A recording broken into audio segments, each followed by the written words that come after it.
So, modern medicine, the double-edged sword.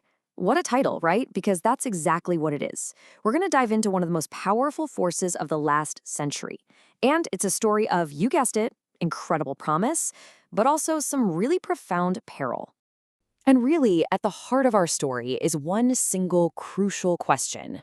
It's something we've been wrestling with for decades, but it feels more urgent now than ever. The question is this: what happens when our technology outpaces our ethics? When our ability to do something just completely races ahead of our conversation about whether we should. Okay, so to really get our heads around this, we need to rewind a bit. Let's go back to the 20th century. This was a time of just breathtaking medical advancement. The feeling in the air, it was one of almost limitless optimism. And this whole medical revolution, it really boils down to two huge things. First, we started living dramatically longer lives. And second, for the very first time in human history, we gained this incredible level of control over our own bodies, our own biology. Now, this newfound power, it wasn't some abstract idea. No. It came from very real, game-changing technologies. We're talking about things that completely rewrote the rules of life, death, and even how we create families. Let's take IVF, in vitro fertilization, as an example. Think about it. The idea of creating life in glass, that was pure science fiction for a long time. But then bam, late 20th century, it becomes a medical reality. It gave people a solution to infertility, something that for all of history was just seen as, fate or even God's will. And the scope of this revolution was just massive. You had the birth control pill, which became this absolute cornerstone of second-wave feminism, giving women real control over their own bodies. Then you have IVF, which kind of replaced that idea of religious fatalism with medical agency, especially after the first test tube baby was born back in '78. And then there was genetic engineering, the ability to directly alter our DNA. Wow.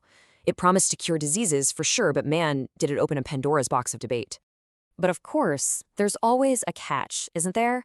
All this incredible progress, it came at a price. As we got better and better at extending life, we started running into some really difficult and very expensive unintended consequences. Just look at the numbers. The success was undeniable. Across Europe, the average lifespan just skyrocketed during the 20th century. This was a massive triumph for medicine, for public health, honestly, one of the greatest achievements in human history. But here's the twist. That very success created a brand new problem. It's pretty simple, really. As more and more people lived longer, the cost of healthcare, especially state-funded healthcare, just exploded. More older people means more demand for long-term care, and at the same time, that care was getting more high-tech and, you guessed it, way more expensive. So this created this huge tension, especially for those cradle-to-grave welfare states in Europe. The ones funded by taxes, designed to care for everyone. People were stuck in this weird paradox. It's like, yes, I want all the benefits of a longer, healthier life, but also, no, I don't want to pay the higher taxes to fund it. You can see the problem, right? Okay, so the economic challenges were huge, but honestly, the moral and ethical debates, that was a whole other level. These new technologies weren't just challenging our wallets, they were challenging our very beliefs about what life is. And this quote right here, it just perfectly sums up the core religious objection you heard from groups like the Roman Catholic Church. The argument, at its heart, was this: human life is sacred. And those key moments, like conception, well, that's supposed to be up to a divine power, not a doctor in a lab. So you can see this fundamental conflict starting to brew. On one side, you've got the perspective that things like the pill, IVF, even safer abortion, that it's all playing God, that it's interfering with a natural divine process. But on the other side, you have this secular view saying, hold on, these are essential tools for personal choice, for medical agency, for making healthcare safer. This wasn't just a simple disagreement. It was a total clash of worldviews. And as big as the debates over reproduction were, the deepest, most primal fears, those were awakened by something even more profound: our newfound ability to actually edit the code of life itself, to edit our DNA. See, you can't talk about altering human genetics without talking about the long, dark shadow of eugenics, the movement that wanted to improve the human race through selective breeding. And we all know where that led. Its most horrific conclusion was Hitler's final solution. So when genetic engineering came along, the fear was immediate. Could eugenics make a comeback, but this time hiding behind a lab coat disguised as medicine? And this just presented society with this massive dilemma.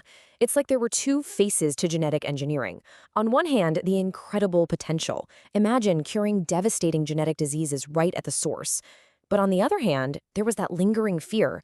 Could the exact same technology be used to start selecting for desirable traits? Basically, could we end up reviving eugenics just in a high-tech lab? So, when you put all of this together, it brings us to what you could call the modern medical paradox, right? We have these absolutely incredible tools, but it feels like every single solution we invent just creates a whole new set of complex problems. So, where do we go from here? Well, it seems like we're caught in this never-ending cycle. See, medical progress isn't this nice straight line forward. It's more like this. A new technology pops up to solve a problem, right? Like infertility or a genetic disease.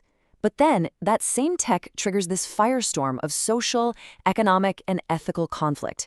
And that conflict forces all of us as a society to argue and debate and ultimately redefine our moral boundaries. And that's the ultimate takeaway here. Inventing the technology, that's often the easy part. The real work, the hard work, comes after. The biggest challenge for modern medicine isn't about the science of what we can do. It's about the ethics of what we should do. It's not a scientific problem at all. It's a human one. Which brings us right back to the beginning and leaves us with one final massive question. And make no mistake, this isn't about history. This is about right now and our future. As our power to literally reshape human biology grows faster than we can even comprehend, who gets to decide the limits? Who should be the one to write the rules?